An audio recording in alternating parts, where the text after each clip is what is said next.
आपने ये खबर तो सुन ही ली होगी कि असीम मुनीर, जो अभी पाकिस्तान के सेनाध्यक्ष थे, जिन्होंने कश्मीर को लेकर बहुत ही कंट्रोवर्शियल बयान दिया था, जिसके बाद ही पहलगाम में आतंकी हमला हो गया था। टीवी न्यूज़ के कई चैनल्स ने जिनके बारे में कहा कि उन्हें सेना से निकाल दिया गया है, वो आज की तारीख में पाकिस्तान आर्मी के फील्ड मार्शल बन गए हैं। इंटरेस्टिंग बात यह है कि असीम मुनीर को फील्ड मार्शल की पोस्ट तब दी गई जब इंडियन आर्मी ने पाकिस्तान के हमलों का मुंहतोड़ जवाब दिया और पाकिस्तान के हर अटैक को नाकाम करते हुए उनके कई एयरबेस को तबाह कर दिया गया। कहने का मतलब है कि इतने बड़े फेलियर के बाद किसी आर्मी चीफ को इस्तीफा दे देना चाहिए, उसे पब्लिकली माफी मांगनी चाहिए अपनी अनसक्सेस के लिए।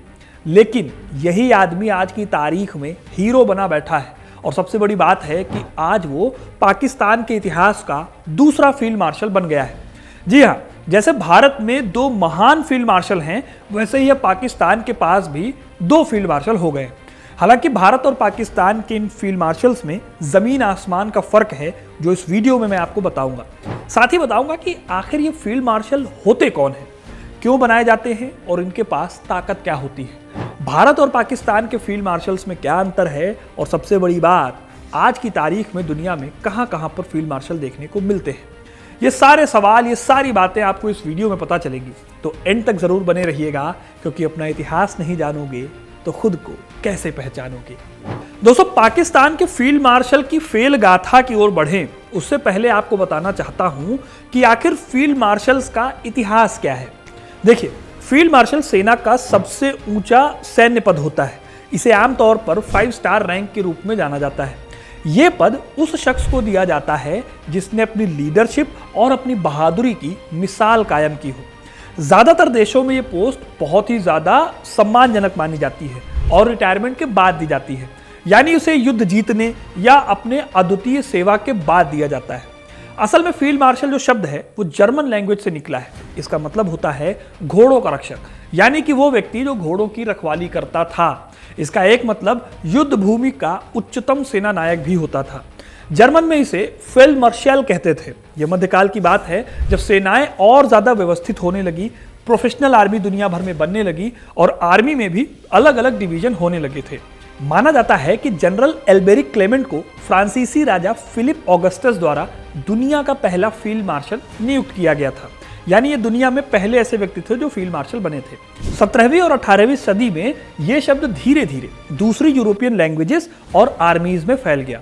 18वीं सदी में ब्रिटिश एम्पायर ने इसे अपनी सेना की ऑफिशियल रैंक स्ट्रक्चर का हिस्सा बनाया और एक ऐसी रैंक बना दी जहां तक पहुंचने का सपना लोग देखते थे।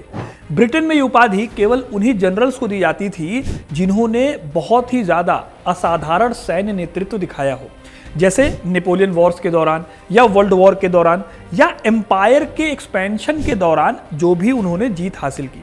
इस तरह से अगर देखा जाए तो यह शब्द निकला था जर्मन भाषा से, लेकिन क्योंकि अंग्रेजों ने लंबे समय तक दुनिया के कई देशों पर कब्जा किया हुआ था, वहां पर अपनी आर्मी का सिस्टम चलाया हुआ था, इसलिए फील्ड मार्शल का यह शब्द दुनिया के बाकी देशों में भी फैल गया। इसी ब्रिटेन की वजह से यह शब्द भारत और पाकिस्तान जैसे देशों में भी पॉपुलर हो गए, क्योंकि यहां ब्रिटिश इंडियन आर्मी का सिस्टम चलता था जो ब्रिटिश नियमों के हिसाब से चला करती थी। ऐसे बहुत कम देश बचे हैं दुनिया में जो आज भी अपने यहाँ सेना के सबसे महान लोगों को इस पद से नवाजती है। जैसे भारत और पाकिस्तान तो हैं ही, इसके अलावा Egypt, Thailand, China, north Korea, इस तरह के कई देश भी हैं जहां पर ये पद सम्मान में दिए जाते हैं या फिर वहां पर मिलिट्री डिक्टेटरशिप होती है उस वजह से। अब दोस्तों, वैसे तो ये पद अपने आप में सम्मान से भरा हुआ पद है, लेकिन पाकिस्तान ने इस पोस्ट की और इस नाम की विरासत को धूमिल कर दिया। ये बात इसलिए भी मैं बोल रहा हूं क्योंकि असीम मुनीर तो अभी बने हैं फील्ड मार्शल, लेकिन पाकिस्तान के पहले फील्ड मार्शल तो ऐसे शख्स थे वो जिन्होंने खुद को ही ये पद दे दिया था और उसके बाद इस पद की साख भी वो नहीं बचा पाए थे। जी हाँ, मैं बात कर रहा हूं जनरल अयूब खान की, जो पाकिस्तान का तख्ता पलट करने वाले पहले शख्स थे। जब देश आज़ाद हुआ तो सबसे पहले 1948 में कश्मीर में पाकिस्तान और भारत के बीच भिड़ंत हुई थी। इस जंग के समय तो अयूब खान तैनात थे ईस्ट पाकिस्तान, यानी कि आज का जो बांग्लादेश है वहां पर। इसीलिए ये अपनी वीरता को दिखा ही नहीं पाए इस जंग में। लेकिन 1958 में इन्होंने पाकिस्तान में तख्ता पलट करके मार्शल लॉ लगा दिया। वो ऐसा करने वाले पाकिस्तान के पहले बड़े नेता थे। खैर, तख्ता पलट करने के बाद 1 साल बाद 1959 में उन्होंने ऐलान किया कि जनता चाहती है कि तुम्हें अवार्ड देने के लिए फील्ड मार्शल का अवार्ड दिया जाए, इसलिए मैं खुद को नॉमिनेट करता हूं फील्ड मार्शल की पोस्ट के लिए। इस तरह से अयूब खान ने राष्ट्रपति बनने से पहले ही खुद को फील्ड मार्शल डिक्लेयर कर दिया। मजेदार बात है कि जिसको ये पद दिया जाता है सेना में सबसे अच्छे काम करने के लिए, अयूब खान ने ऐसा कुछ किया भी नहीं था। पाकिस्तान बनने से पहले वो ब्रिटिश आर्मी का हिस्सा थे, लेकिन उन्होंने इस दौरान ना तो कोई बड़ा युद्ध जीतने वाली लीडरशिप दिखाई थी, ना ही कोई एक्स्ट्रा ऑर्डिनरी वीरता दिखाई थी जिसकी वजह से उन्हें कोई स्पेशल आर्मी मेडल या अवार्ड दिया जाए। उन्होंने सेकेंड वर्ल्ड वॉर के दौरान ब्रिटिश आर्मी में सेवा जरूर दी थी, मतलब उनकी सर्विसेज थी, लेकिन वो फ्रंट लाइन बैटल की जगह पर लॉजिस्टिक्स और एडमिनिस्ट्रेशन के रोल में ज्यादा रहे थे।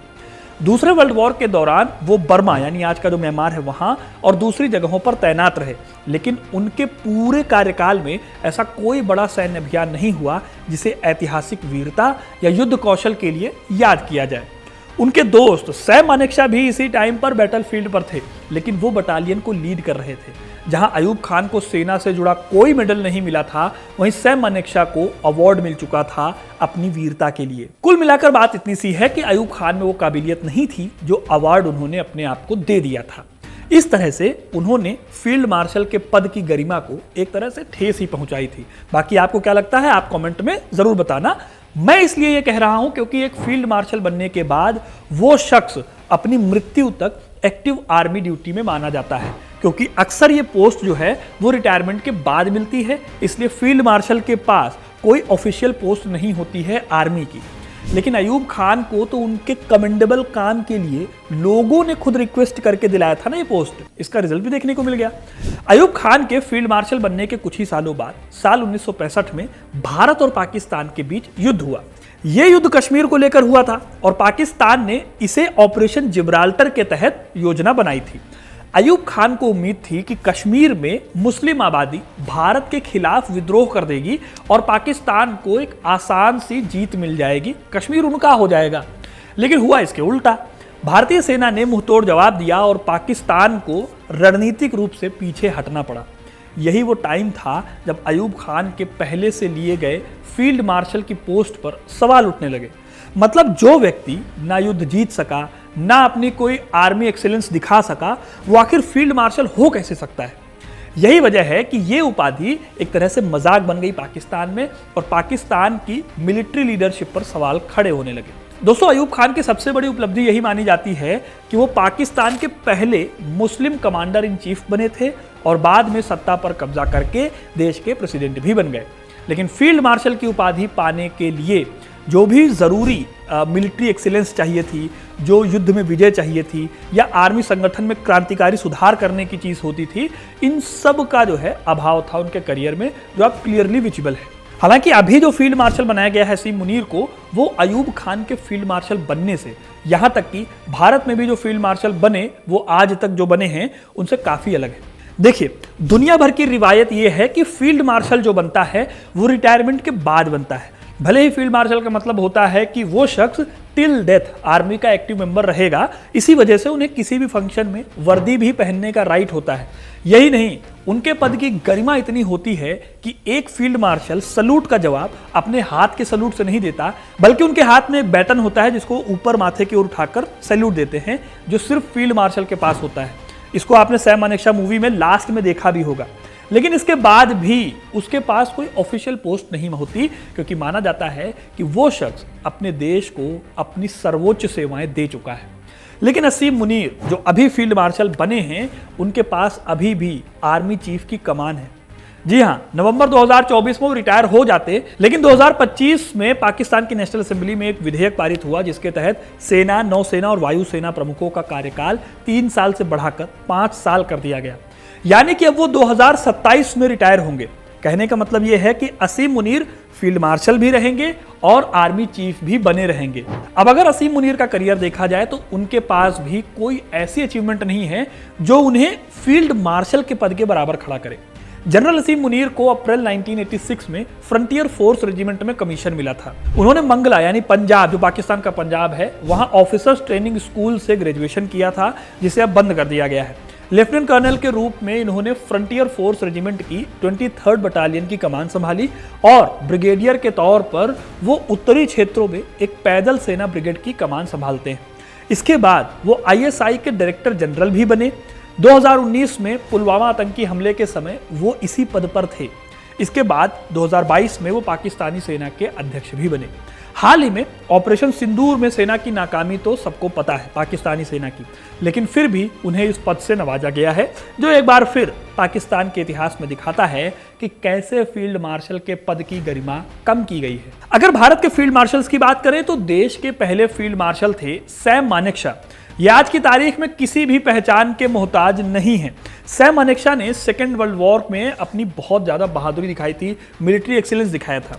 आज़ादी के बाद 1947 में भारत पाकिस्तान का जब युद्ध हुआ तो इस युद्ध में सैम मानेकशॉ ने अपनी इंपॉर्टेंट भूमिका निभाई थी और उनकी स्ट्रेटजी के कारण भारतीय सेना को कामयाबी भी मिली थी। उनकी युद्ध नीति और उनकी जो तत्काल निर्णय लेने की क्षमता थी, उसने पाकिस्तान को पीछे हटने पर मजबूर कर दिया था। 65 की जंग में भी उन्होंने अपनी मिलिट्री टैक्टिक्स से पाकिस्तान को पीछे हटने पर मजबूर कर दिया था और 1971 की जंग को कौन ही भूल सकता है। 1971 की जंग उनकी स्ट्रेटेजिक ब्रिलियंस का एक एपिटोम था। इस युद्ध में उन्होंने भारतीय सेना को लीड करते हुए पाकिस्तान के 93,000 सोल्जर्स को सरेंडर करने पर मजबूर कर दिया था। इन सेवाओं की वजह से साल 1973 में सैम मानेकशॉ को फील्ड मार्शल का पद दिया गया था। अब आप सोच रहे हो ना, कितना काम उन्होंने किया, इस वजह से उनको ये पोस्ट मिली। इसके बाद 1979 में जनरल KM करियप्पा को यह सम्मान दिया गया था। KM करियप्पा स्वतंत्र भारत के पहले कमांडर इन चीफ थे और उन्होंने 1947 और 48 के इंडिया पाक वॉर में इंडियन आर्मी को लीड किया था। KM करियप्पा को जाना जाता है धर्म और जाति के आधार पर होने वाले भेदभाव को खत्म करने वाले कमांडर के रूप में।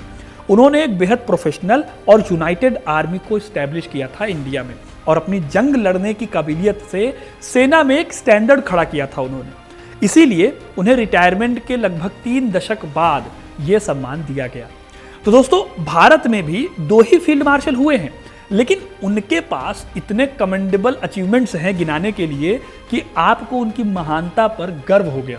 दुनिया भर में जहां पर यह सम्मान दिया जाता है वहां अक्सर इस पद की गरिमा को ध्यान में रखा जाता है, लेकिन हाल ही में असीम मुनीर को यह सम्मान देकर पाकिस्तान ने साबित किया है कि सचमुच सरकार शायद सेना के हाथों की कठपुतली ही है, क्योंकि इतने बड़े पैमाने पर इंडियन आर्मी के मुंहतोड़ जवाब के बाद भी और पाकिस्तानी आर्मी के फेलियर के बाद भी एक सेना अध्यक्ष को इस तरह का सम्मान दिया जा रहा है, जिसकी भारत के 15 शहरों पर कब्जा करने की प्लानिंग पूरी तरह से नाकाम हो गई।